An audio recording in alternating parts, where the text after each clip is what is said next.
Hello and welcome. My name is Amanda and this is my channel, Her Pacific Northwest Washington Life. And today I wanted to share with you my May reading wrap up.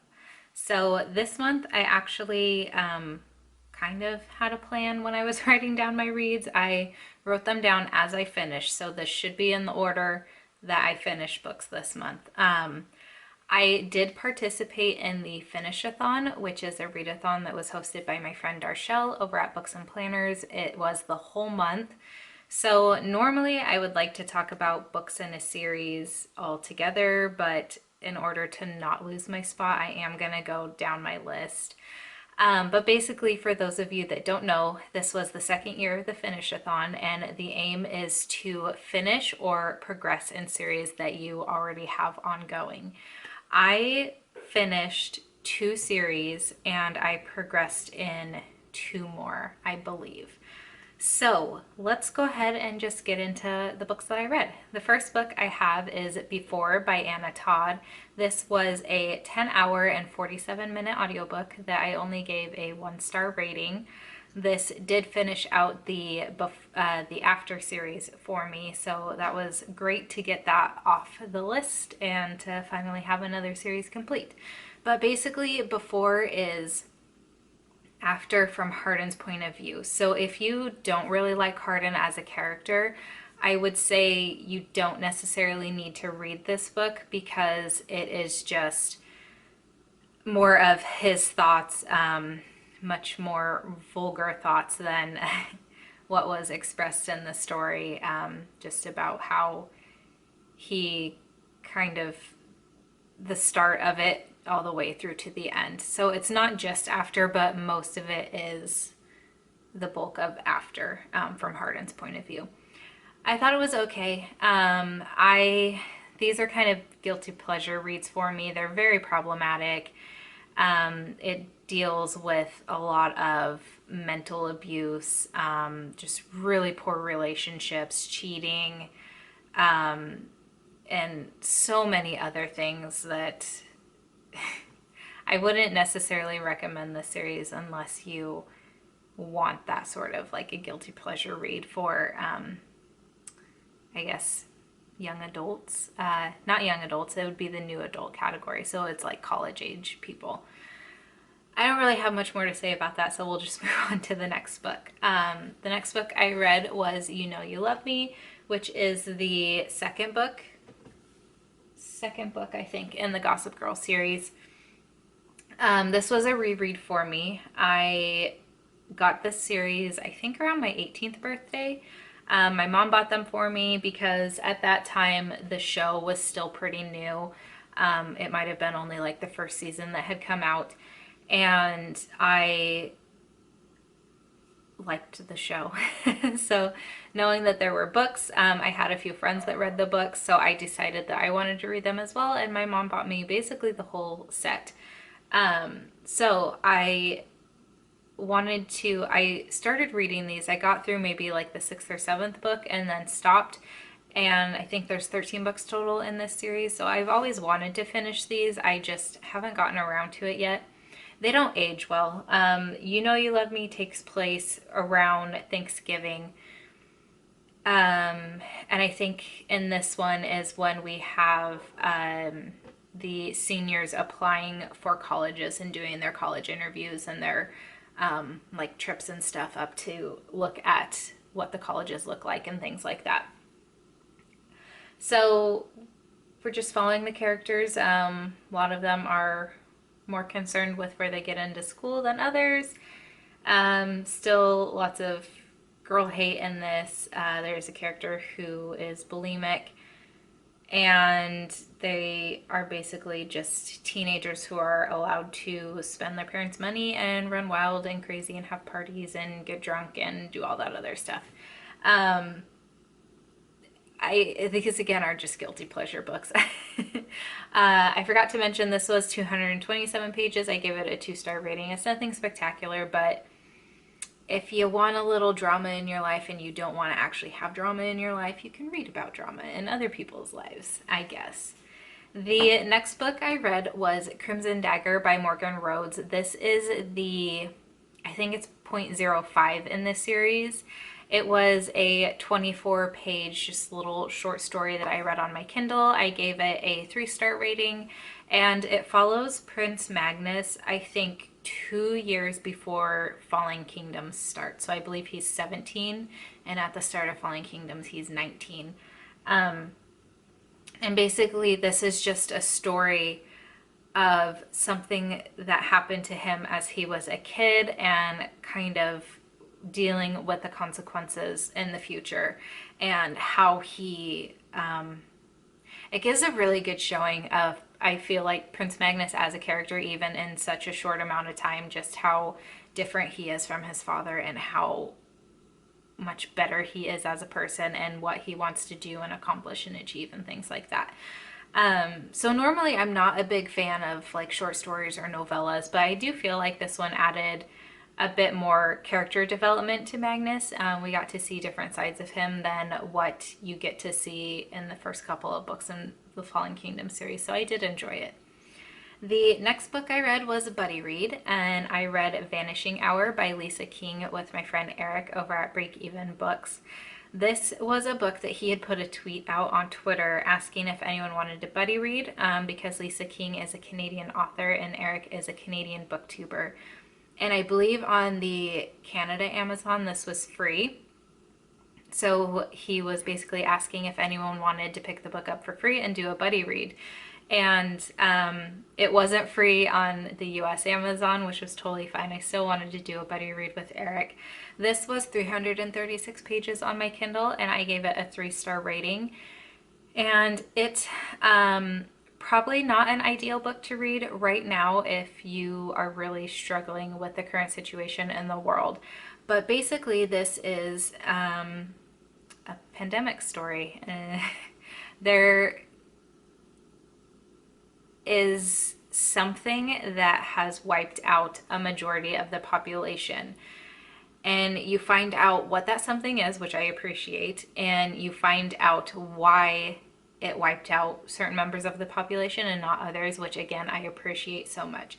But basically, this story follows the start of those events and then the kind of end. You don't get a really big resolution with this book, but it has a very heartwarming ending. We follow, oh boy, I don't remember names anymore. We follow an 11-year-old girl and I think he's in his 60s or 70s. I believe his name is Matthew. And they don't know each other when this pandemic starts, but they do end up meeting up and kind of helping the other through the survival and just navigating the new world that they live in. So I thought it was great. I really loved the relationship between the two characters. It was just such an endearing friendship. Matthew, I believe, is on the spectrum. He describes the world as just being very loud, and he has almost become agoraphobic in that. He doesn't like going outside. He can't stand being outside. Like, it takes a lot of effort and nerve for him just to walk the like 2 or 3 blocks down to the grocery store. He's very stuck in a routine. He goes out like every Monday or something like that, and he gets a very specific list of items that always includes chicken noodle soup because he loves chicken noodle soup. He has a wife named Tabitha who has gone missing, and he doesn't really know where she's gone, what happened to her. He believes she's still alive, but he knows nothing. And then our young girl, she's got 2 loving parents. I believe her father is either a doctor or a biologist. And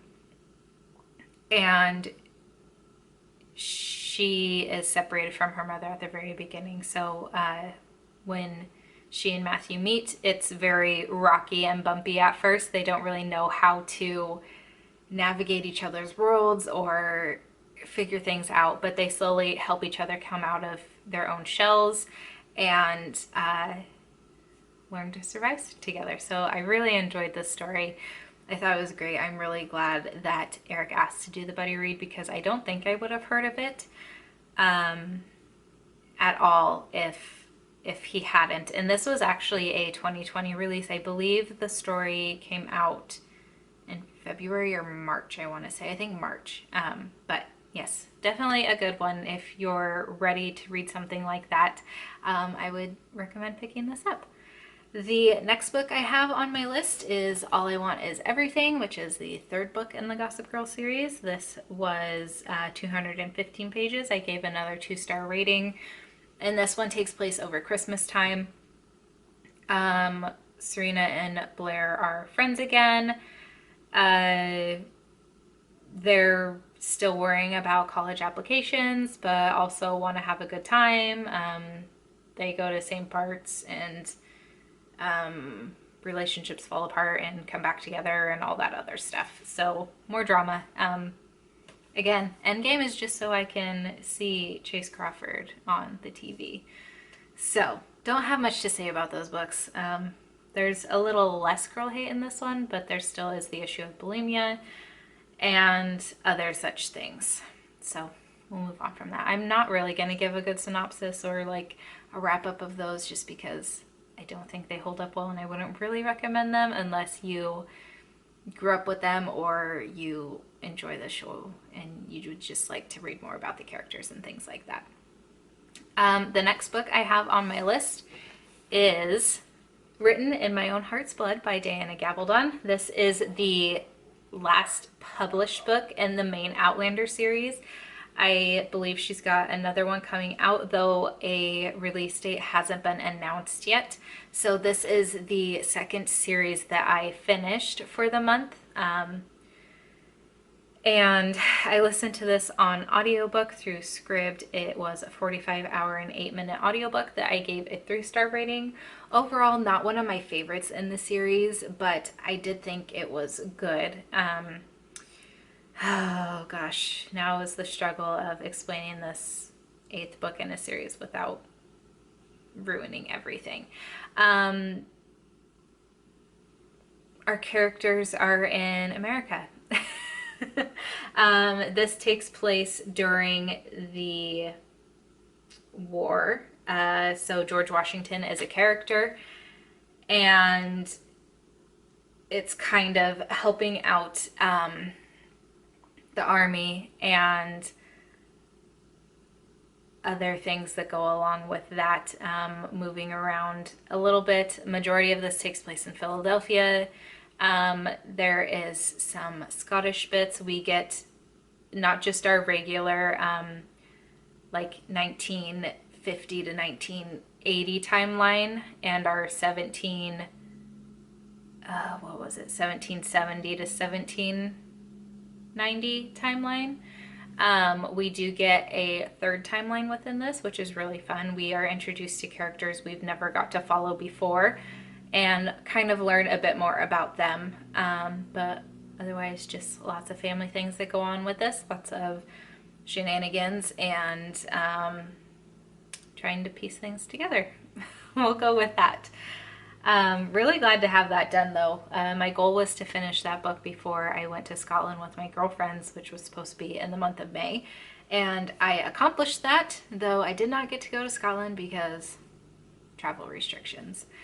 So, next book on my list is Fallen in Love by Lauren Kate. This was a novella, so it was book 3.5, and I listened to it either through Scribd or through my library. I don't remember which one, but this one was a 4-hour and 38-minute audiobook. I gave a 2-star rating. It basically follows couples in the series on Valentine's Day and where they were or are with their significant others during a certain time period. I guess that's as best as I can explain this. I don't think it's necessarily necessary for this series, but if you would like to learn more about some of the characters, this does kind of go into that a little bit. And also in the later books, you see one couple that was created during that book, so it's okay if you like it. The next book I have is Gathering Darkness, which is book 3 in the Fallen Kingdom series by Morgan Rhodes. This was a 407-page book that I gave a 3-star rating. The search for the kindred continues. We have lots of events and things that happen in this book. I didn't remember a lot of what had happened in this book.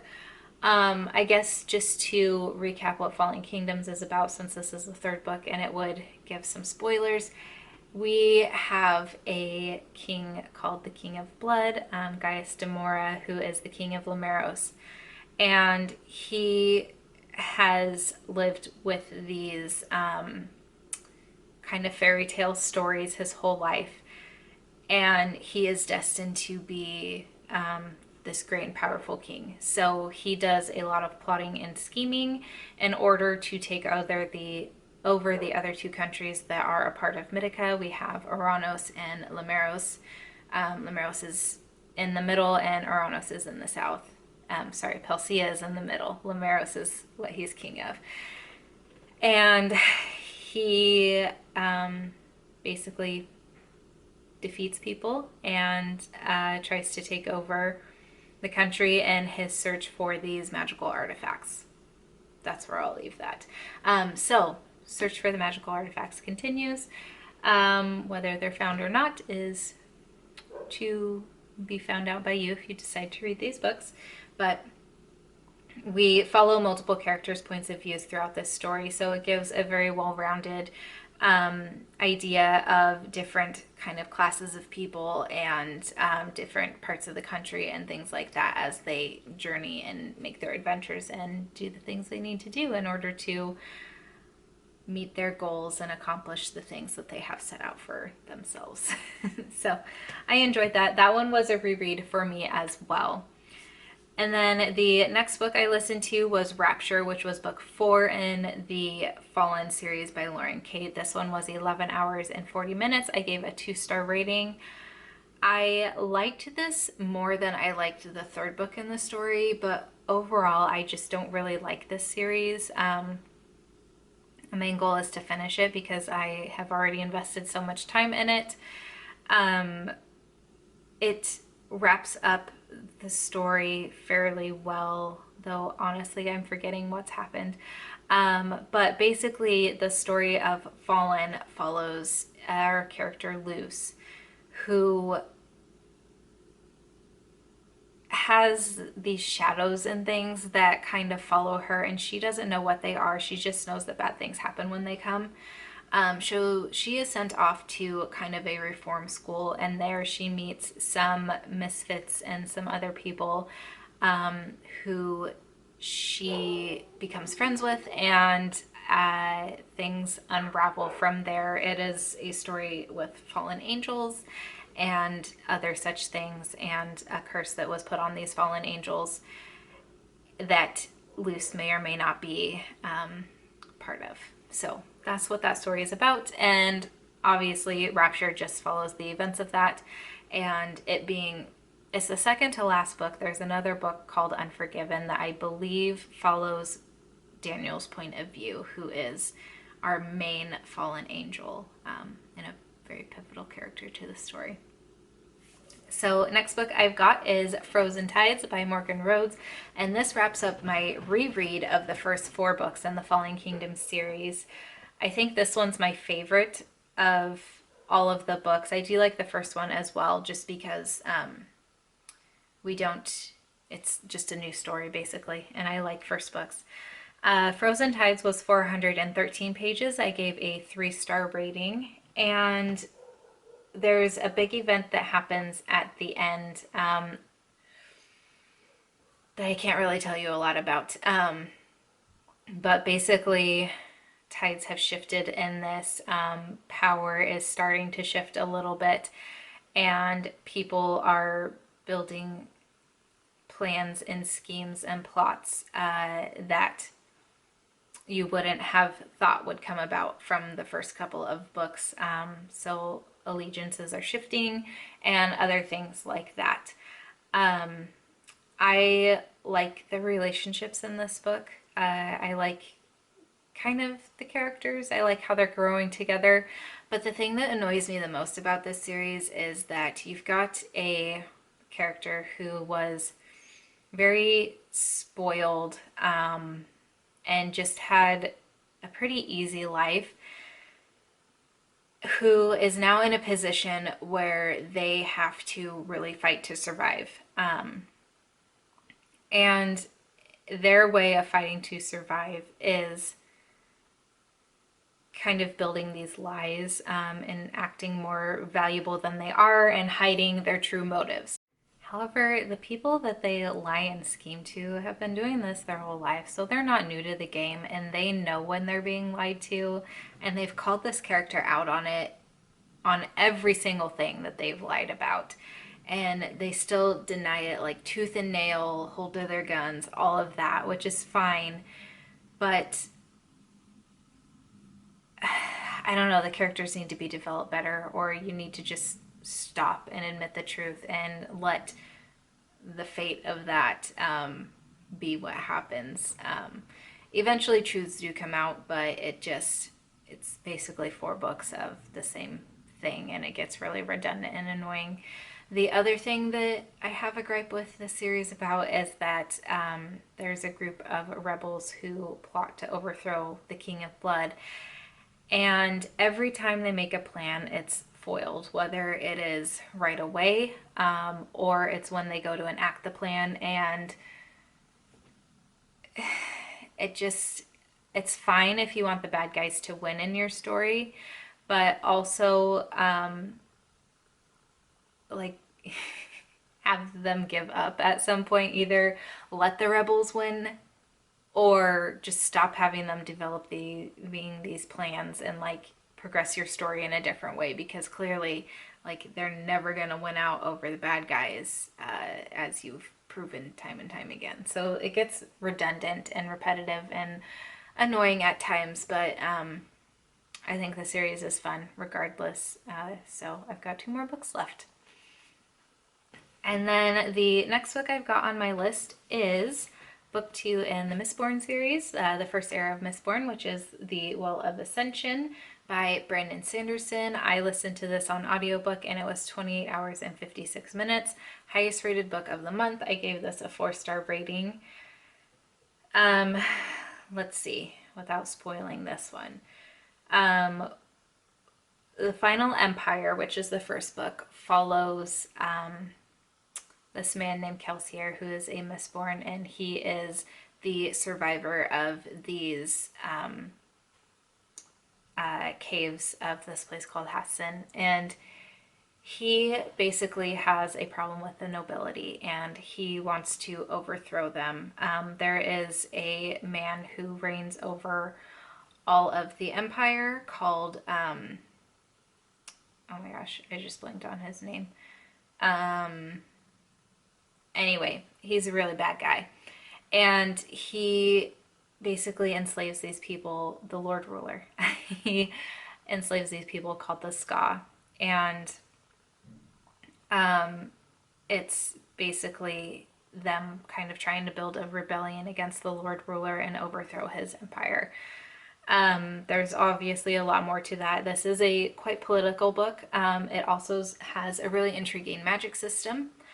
It's also got court intrigue in it, which I didn't know, because one of the characters we follow is a 16-year-old girl named Vin, who has always thought she had this thing called luck, but that's actually not what she has, and she learns more about her abilities and grows that throughout this. So one thing I really appreciate about Brandon Sanderson is that although his world building and storytelling style can be kind of hand-holding, if you're not used to a high fantasy, it helps because you do gain a lot of information about the world and how the magic systems work and all of that. So in this world, there are people called Mistings and Mistborns.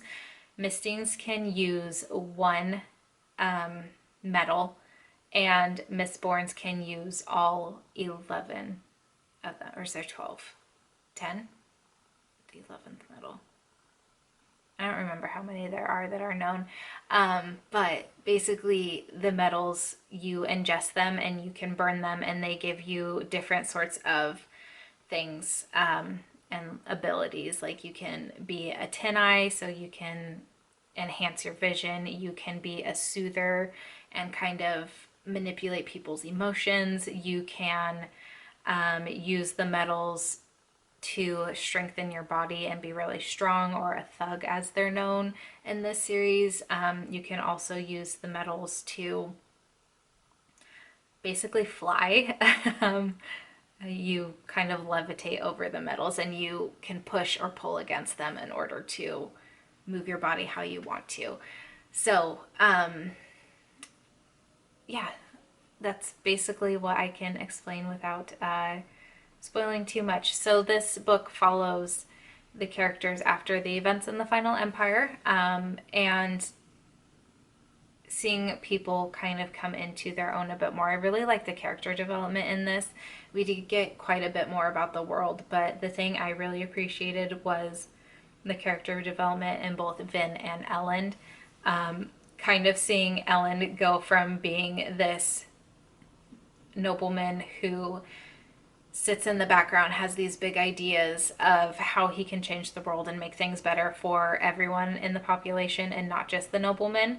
And how he kind of really comes into his own and actually kind of enacts those plans and things like that. So I really enjoyed this book. The ending was really intriguing, so I'm excited to see what the last book, which I think is Hero of Ages, has in store. So really looking forward to that. But overall, loving the first three Brandon Sanderson books that I've read so far. And the last book for the month that I have is Because I'm Worth It, which is, where did we decide we were? Book 4 of the Gossip Girl series by Cicely von Ziegler. This was 234 pages, another 2-star book. This takes place over Valentine's Day or Valentine's week. So we've got more couples that get together and break up and things that happen. There is cheating in this one. There is also drug addiction and rehab, though a little less girl hate, which is nice. So, well on my way to finishing the series. In total, I read 12 books this month, which I don't even know how. I read 12 books last month as well, so feeling really accomplished. I'm almost halfway done with my reading goal for the year, so definitely by June I'll be halfway. But yeah, read 12 books. Granted, a lot of them were kind of short, and I did have some audiobooks in there, but still, 12 books is 12 books. Total page count was 1,856, and total time was 101 hours and 9 minutes. And my average star rating was a 2.5. Had a lot of 2-star ratings, had a lot of just 3-star ratings, 1 4-star rating, and just 1 1-star rating. So not really surprising to see that as a 2.5. I'm hoping that when I'm done with these rereads, I'm going to start to have higher ratings, but we'll see. I'm not sure if that's going to happen. We'll find out in the next coming months, but overall I'm pretty proud with what I managed to read this month, and I would love to know what you read as well. If you've read any of these books, what your thoughts are on them. If you would like to read them, please do let me know, and I will chat with you down in the comments until my next video. Bye!